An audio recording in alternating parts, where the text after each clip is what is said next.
Hi everyone, I hope you can hear me. You can use some indication of that in the chat and I'll do my best to read it. My name is Nicole Hodges Persley. I'm an associate professor in Departments of American Studies and African American Studies. And I'm so excited to be a part of this amazing project, the Free Women's Library, that is part of the Emily Taylor Center and Office of Multicultural Affairs event that they are partnering with the Raven Bookstore to elevate the voices of Black women, femmes, and non-binary women by inviting them to be a part of this event and reading out loud in the Free Black Women's Library, which is just very exciting. Anytime.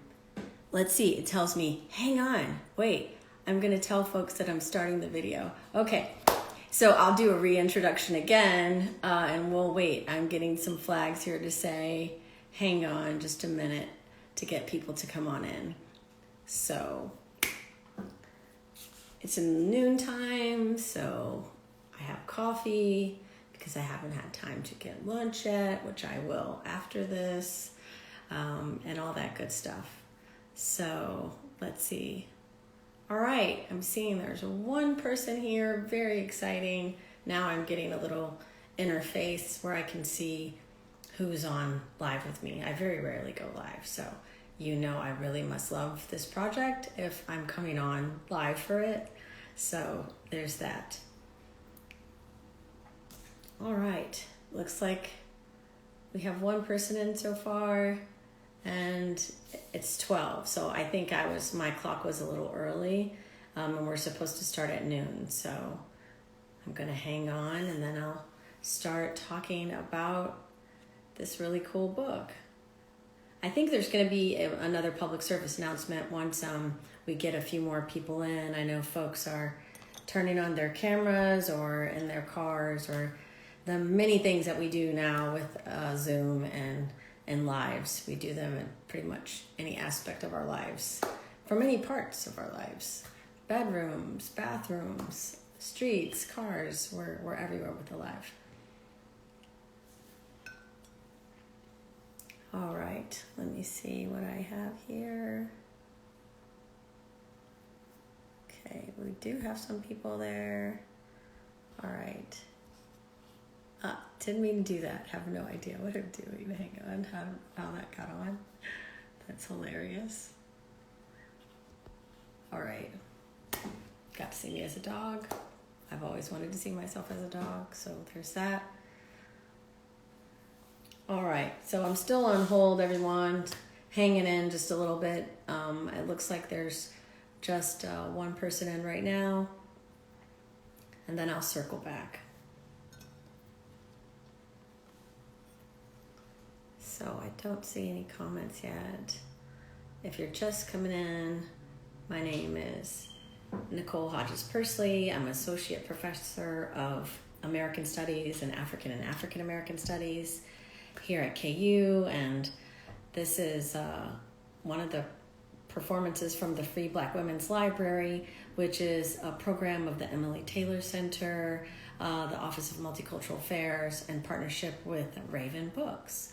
And the goal is to lift the voices of Black women, femmes, and non-binary women by drawing attention to all of our work and the things that we're doing to uplift and edify the community. And so this is really exciting to be a part of this. And I love the Free Black Women's Library, and I've tuned in myself.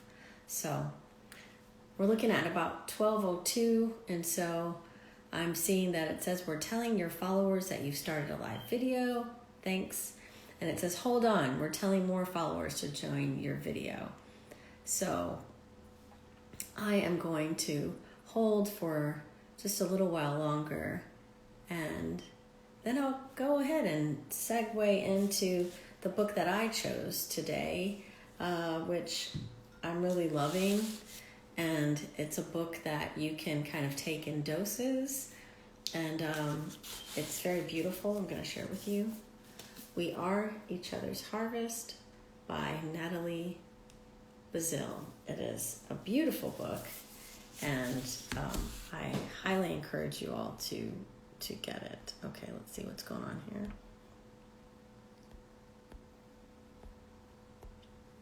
Okay, so I think I should probably get started.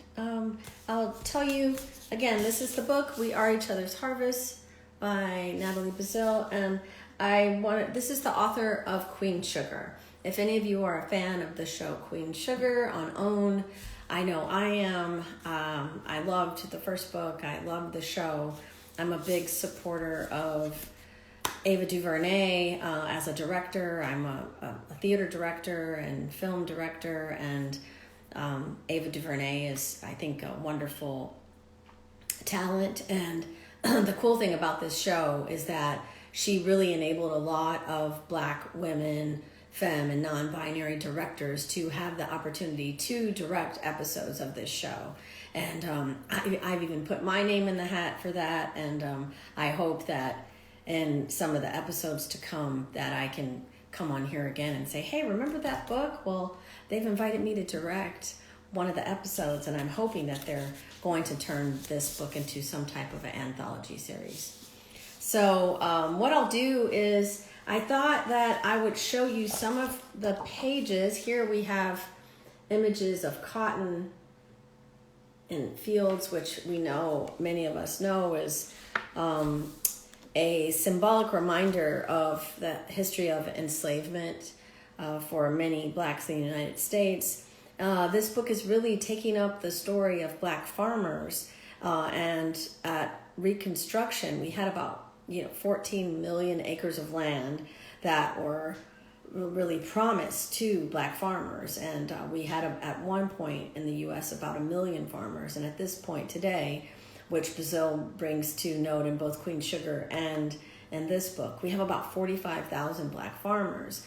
And this is a problem, and a lot of it had to do with some of the social political challenges that were proposed by the U.S. Department of Agriculture and land loss due to the kind of informal passing of land from generation to generation. So this book, I think, is important on multiple levels. It's an anthology of sorts where it brings in lots of different writers who are contributing to talk about their relationship to the land.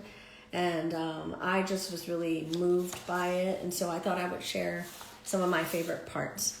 The first is a quote that we see here. We see a woman tilling the land. I'm going to show you pictures like we're doing picture time. And the opening quote is from President Barack Obama at the dedication of the National Museum of African American History and Culture in 2016. And then President Obama said, African American history is not somehow separate from our larger American story. It's not the underside of the American story. It is central to the American story. Our glory derives not just from our most obvious triumphs, but how we've wrested triumph from tragedy, and how we've been able to remake ourselves again and again and again in accordance with our highest ideals. I, too, am America. So that was from President Obama's dedication of the National Museum of African American History and Culture. And I thought that was a fitting way for Baszile to open the book. And so I'll now segue into the foreword written by Natalie Baszile. But I do have to show you that there is another great quote here that I'm going to read before I segue into that. And there's a beautiful picture here of okra, which is one of my favorite vegetables, but also very symbolic of the journey from West Africa throughout the dispersal of the transatlantic slave trade. And I think that vegetable is the fact that it even makes it here and is part of the foodways of African Americans is just a miracle to me. So this is a quote from Chief Seattle. The earth does not belong to man. Man belongs to the earth. All things are connected like the blood that unites us all. Man did not weave the web of life.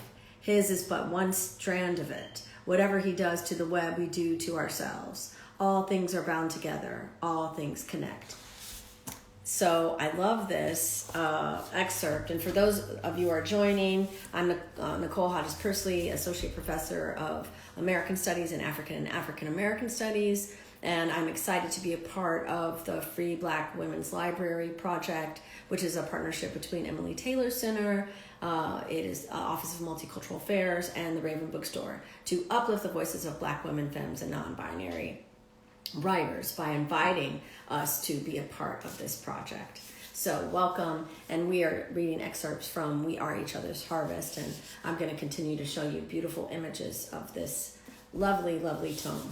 So I'm going to start with the foreword by Natalie Baszile, and for those of you who joined when I first showed up, we were talking about this being a continued part of Natalie Bazile's legacy, which is to draw attention to Black farmers in America and their long history in building the land. And so I'm going to read from the foreword of Natalie Bazile's book.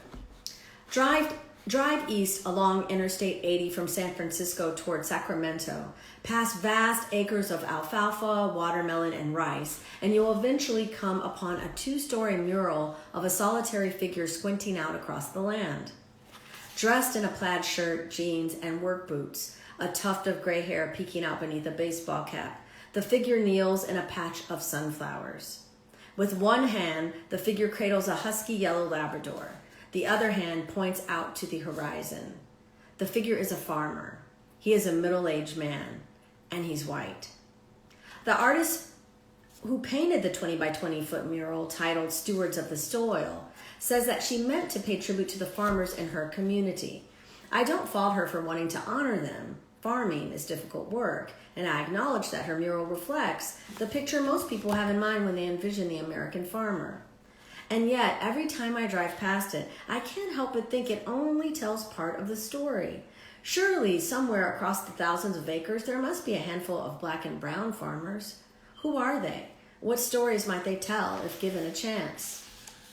My passion for the stories of Black farmers and my interest in the related issues of land stewardship and food justice were first sparked one morning years ago when I was a student at University of California, Berkeley.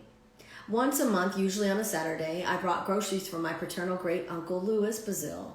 He was one of the few family members of my father's family to have migrated to California from Louisiana in the 1940s, and one of only 2 who'd settled in San Francisco. In his early 70s, by the time I enrolled at Berkeley, Uncle Louis looked forward to my monthly visits. He was usually standing in his doorway waiting for me when I pulled up in front of his house on Lyon Street. That particular Saturday, I was running late. Rather than shop for Uncle Louis's groceries at my local supermarket in Berkeley, I stopped at a supermarket a few blocks down Telegraph Avenue in Oakland.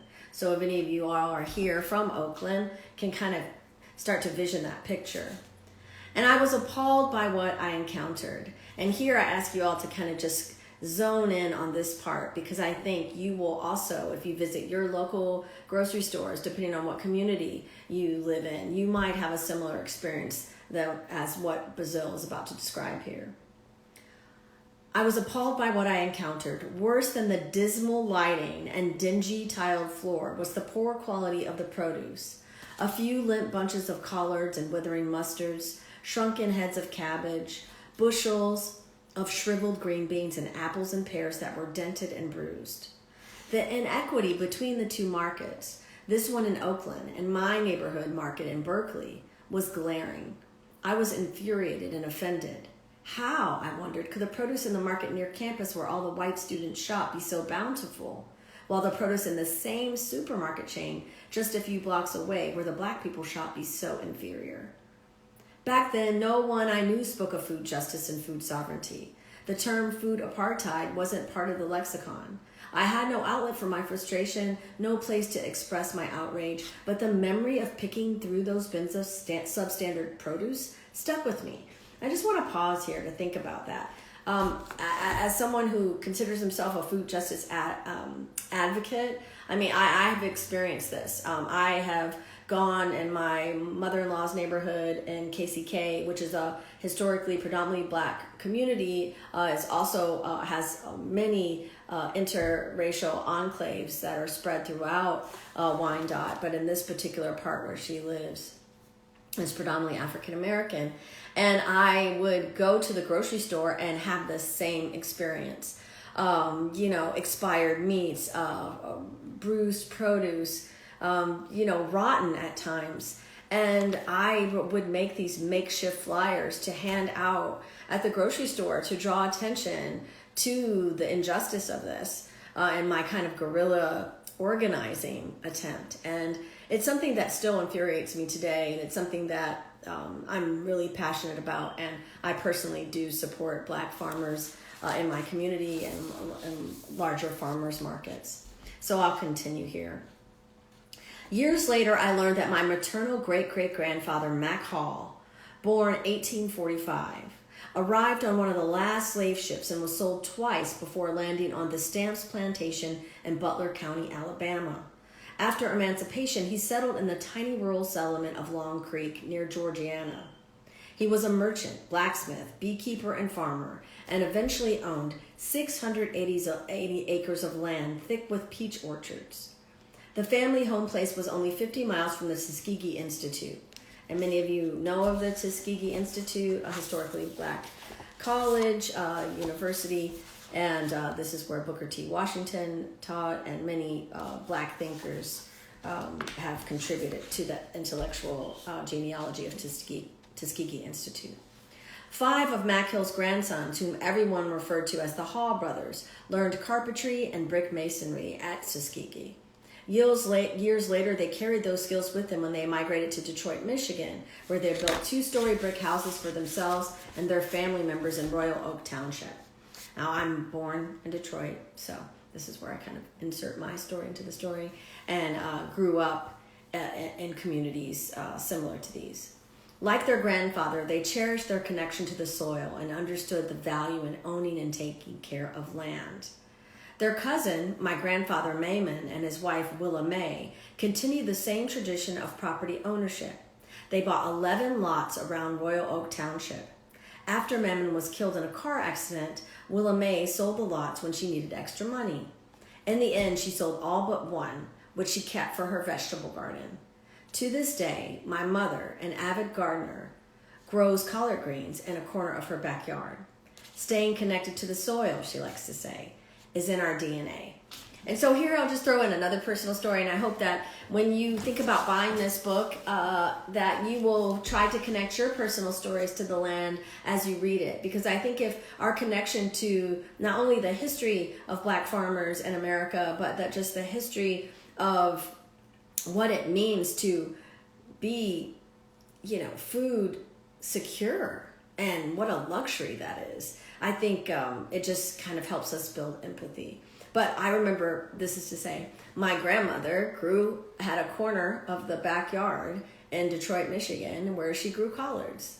And I didn't think anything of it growing up as a kid, but just understanding that she was bringing some of those practices even to her home in the city. It's no surprise then, Baszile continues, that years after I graduated from Berkeley, news coverage of Black farmers converging on Washington, D.C. to protest against the USDA's discriminatory practices reignited my passion for Black farmers' stories. I followed the proceedings of the famous class action lawsuit Pigford versus Glickman. That passion and a growing curiosity about the lives of today's Black farmers led me to write Queen Sugar, which is set in the sugarcane belt of South Louisiana. In writing Queen Sugar, I wanted to tell the story of a Black farming family like the one from which I descended. The novel was my attempt to stop the clock, to remind readers that Black people have always had a deep connection to the land. I mean, how could we not? I mean, we were planting cotton and rice and, working in fields. I mean, this is, many of the seeds and agricultural norms that were established in the South were established from enslaved people coming from West Africa to the South. So I think this is important genealogy to farming generally in America. Queen Sugar is a declaration that Black land matters. It reminds us that if we can remember our history, we can reclaim the legacy that our ancestors fought and sacrificed for. Today, those same passions and curiosities have led me to help preserve and celebrate the voices of Black and brown farmers and land stewards who remain. Every week, it seems, a new article hits the news stand sounding the alarm about black land loss and the dwindling numbers of black farms and landowners. And keeping in mind at the top, if you didn't hear, there used to be almost 1 million black farmers in America, and now there's about 45,000, and that number is dwindling on a daily basis. Thankfully, hope is not lost. Black farmers continue to persevere, often in spite of the obstacles and discrimination they faced, and I would argue face. And a new generation of black farmers and farmers of color has taken up the mantle determined to carry us forward. They call themselves the returning generation, and they are fierce and unapologetic in their quest to reclaim their legacy. Like our forefathers and foremothers, they understand the value of land stewardship. They are building community and appreciate, I've got new book pages, the opportunity farming provides to pursue entrepreneurship and to assert a new level of independence and sovereignty. This country was built on the free labor of enslaved people who carried their agricultural expertise with them when they arrived on America's colonial shores. Black people's labor and knowledge of agriculture built this country. And I'm going to say that again. Black people's labor and knowledge of agriculture built this country. Farming is part of our national identity. It is central to America's origins. So when you think about American origin stories and you see these pictures of, as lovely as they may be, but kind of Norman Rockwellian pictures of white farmers with overalls, where in that history is the representation of black farmers who soiled and toiled and built this country with their blood, sweat, and tears? I think this is an important moment that Baszile outlines here. Farming is part of our national identity, essential to America's origin story. We Are Each Other's Harvest, this book, is my attempt to elevate black and brown farmers' voices and stories, to celebrate their resilience, ingenuity, and creativity, and to honor people like George Washington Carver, Fannie Lou Hamer, Booker T. Whatley, who started the community-supported agriculture movement, and Booker T. Washington, who understood farming and agriculture as a path to liberation. And I think this is a wonderful recuperation of Hamer and Booker T. Washington's legacy, and also drawing attention to people like Booker T. Whatley, people that many people don't know that name, or George Washington Carver even. I think understanding that this was supporting the work of farmers, this movement, and how it is very important to understanding the legacy of civil rights action, not only in relationship to the civil rights movement as we have seen it depicted, but understanding that there were rural components to that were also fighting for our liberation. Plenty of black and indigenous people of color have devoted their lives to this movement, and they have far more experience and knowledge about farming than I do. Dozens of organizations, local and national, urban and rural, as well as activists and forward-thinking policymakers continue to work tirelessly on behalf of black farmers, veterans, and farmers of color. I have tried to gather stories from a range of people, old and young, rural and urban, Southerners, Westerns and Northeasterners, landowners and stewards, who encourage us to remember our roots and reclaim our legacy. I could easily spend the next 5 years crisscrossing the country, meeting people and chronicling their experiences, except one day I'll do that. For now, as we find ourselves reeling with the devastating effects of climate change, wealth disparity, and global pandemics, it's my hope that this work contributes to the ongoing conversation about farming, sustainability, food justice, and food sovereignty, land stewardship, intergenerational wealth, and community. I hope it shines a light on the systems that continue to rob black and brown people of their birthright, that it encourages people of color to reclaim our legacy and reinvigorates our commitment to self-determination, and that it motivates people to devise solutions on the ongoing challenges farmers face, and that it resets the narrative around labor, inspiring communities of color to reimagine what it means to be connected to the soil. I think this is really just a powerful forward in that it opens up opportunities to think about how we can unsettle some of the kind of shame narratives around farming and agriculture as it pertains to people of African descent living in the United States, as if there is this movement to move away from working the land towards higher education, or not working in manual labor, but to have so-called quote-unquote white-collar jobs. And so to kind of think about how we might repossess the connection to the soil is really, really important. And I think we can think of people like Julie Dash, the filmmaker, Daughters of the Dust, or even Bell Hooks' notion of, Sisters of the Yam, which was a very powerful book in my kind of coming of age,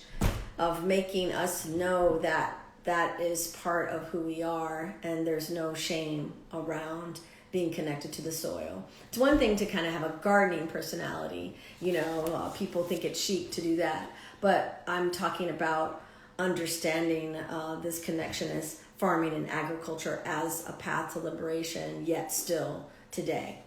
So she does this beautiful splicing of bringing in quotes that she finds important, and this is a beautiful one from Toni Morrison's Song of Solomon, and since that is a book connected to the overall arching theme of this project, I think it might be fun to read it. So, "You see," the farm said to them, see what you can do? Never mind you can't tell one letter from another. Never mind you born a slave. Never mind you lose your name. Never mind your daddy dead. Never mind nothing. Here, this here is what a man can do if he puts his mind to it and his back in it. Stop sniveling, it said. Stop picking around the edges of the world. Take advantage, and if you can't take advantage, take disadvantage. We live here, on this planet, in this country, right here. Nowhere else. We got a home in the rock, don't you see? Nobody's starving in my home. Nobody crying in my home. And if I've got a home, you got one too. Grab it. Grab this land.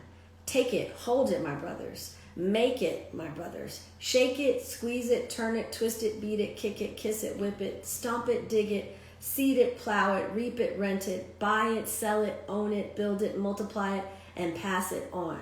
Can you hear me? Pass it on. So that is from Toni Morrison's Song of Solomon. And this idea of passing it on, the land, taking hold and possessing it, is part of the intergenerational wealth that Baszile is setting up to say was a stolen legacy that must be recuperated in this particular moment. So now I will segue into perhaps a poem. She has a poem here by Robert Hayden called Those Winter Sundays that is considered like the first offering of the book, and it's really kind of an anthology of different contributors as she's shared. And I kind of look at that as more interesting, like seeds. Like she kind of has these seeds of thought that are all coming together to make this kind of holistic representation of the meaning that land holds for many Black writers and their families and their legacies. So this is Those Winter Sundays by Robert Hayden. Sundays, too, my father got up early and put his clothes on in the blue-black cold with his cracked hands that ached from labor and the weekday weather made banked fires blaze. No one ever thanked him. I'd wake and hear the cold splintering, breaking. When the rooms were warm, he'd call, and slowly I would rise and dress, fearing the chronic angers of that house, speaking indifferently to him, who had driven out the cold and polished my good shoes as well. What did I know? What did I know of love's austere and lonely offices?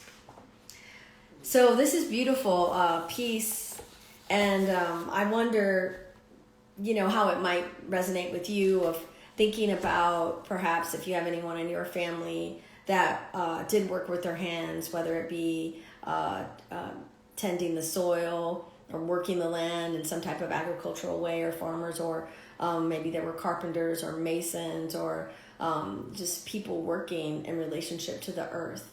I know that I come from a legacy of agricultural workers. My grandfather came here and kind of built his own farm, if you will, and sold those goods to be able to make money. He also worked with bricks, and that was another way, I think, of being able to kind of engage the land. So I hope this will be points of reflection, these excerpts, on your relationship to this work. let's see where we are now. I'm going to find another piece that I've bookmarked here. So I don't think I'll be able to, there are lots of different things, so trying to kind of stitch it together for you. This is chapter 8. It's called Black to the Land. And I really love this piece because it kind of tracks a generational memory that's been passed down about the aftergifts of enslaved people coming to the colonial lands and what we kind of recuperate from that. So this is Black to the Land by Leah Penniman. It's number 8 in the book. Our ancestral grandmothers in the Dahomey region of West Africa braided seeds of okra, malokia, and Levant cotton into their hair before being forced to board transatlantic slave ships.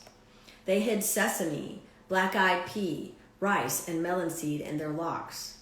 They stashed away amara kale, gourd, sorrel, basil, tamarind, and kola in their tresses. The seed was their most precious legacy, and they believed against odds in a future of tilling and reaping the earth. They believed that we, Black descendants, would exist and that we would receive and honor the gift of the seed. So it's very interesting that I hadn't read this piece yet. I just kind of skimmed it. But I'm making the connection to seed, that she's seeding this book with all of these different types of specimens, of kind of residuals of the connection to the earth, the different plants, if you will. And here we're learning about the ways that many women use their hair as a kind of cargo space for seeds. With the seed, our grandmothers also braided their ecosystemic and cultural knowledge. African people, expert agriculturalists, creating soil testing systems that used taste to determine pH and touch to determine texture. And you might see this with many. I know I saw it with my grandfather, kind of tasting the earth. And I think, they can tell, and I'm not a gardener by any means. I'm lucky that my plants stay alive. But the idea of acidity in the soil or sulfur in the soil and things like that. So, these are things that you can reflect on. Maybe you didn't know that they were pertaining to agricultural kind of thought processes or cultural knowledge, but they are. Cleopatra developed the first vermicomposting system, warning citizens that they would face harsh punishment for harming any worm, which is like super exciting, right? Ghanaian woman created African dark earth, a compost mixture of bone char, kitchen scraps, and ash that built up over generations, capturing carbon and fertilizing crops. African farmers developed dozens of complex agroforestry systems, integrating trees with herbs, annuals, and livestock. They built terraces to prevent erosion and invented the most versatile and widely used farming tool, the hoe. Our people invented the world's initial irrigation systems 5,000 years ago and watered the Sahel with fogaras that are still in use today. And I don't know exactly the correct pronunciation there, but I think it was fogaras or fogaras. They domesticated the first livestock and established rotational grazing that created fertile ground for grain crops. Our ancestors created sophisticated communal labor systems, cooperative credit organizations, and land honoring ceremonies. Our ancestral grandmothers braided all this wisdom and more into their hair and brought it across the Middle Passage. It is our heritage. So I love the centering of women in this passage, and the fact that there was such wisdom to plan ahead to be able to keep the culture, and the idea that the seed would survive more than anything is just so powerful here. So I think this is a lovely piece. And I'm not going to read it all. I will kind of skip through. But I don't think you can see, there's this lovely kind of photo here passed down of just seeds, the kind of seeds that this family held, and they kind of passed down to one another. And the power of a seed, right? I mean, a seed of faith, in the Christian rhetoric, is a mustard seed measure of faith, as supposed to be able to move mountains. And even if you think about metaphorically what a seed can mean. If someone plants a seed in your life or nurtures a seed that's been planted by pouring into you, or you pour into a friend or a child, it's a very powerful thought to think about what a seed can produce over generations. So I'm going to close with this piece by Lucille Clifton. It's number 9. It's another poem, and it's called Cutting Greens. And as a person who loves greens, I love all types of greens. I love collard greens. I love mustard greens. I love kale. Anything that's green, I love it. And I will eat it for breakfast, lunch, and dinner. And I even, I have a daughter, and I've raised her to love greens as a way for us to kind of fortify our bodies and our spirit, because it gives us so much nourishment. And so I want to read this piece to you about cutting greens, which is such an important staple within African American foodways. Curling them around, Cutting Greens by Lucille Clifton. Curling them around, I hold their bodies in obscene embrace, thinking of everything but kinship. Collards and kale strain against each strange other, away from my kiss-making hand and the iron bed pot. The pot is black, the cutting board is black, my hand, and just for a minute, the greens roll black under the knife, and the kitchen twists dark on its spine, and I taste in my natural appetite the bond of live things everywhere.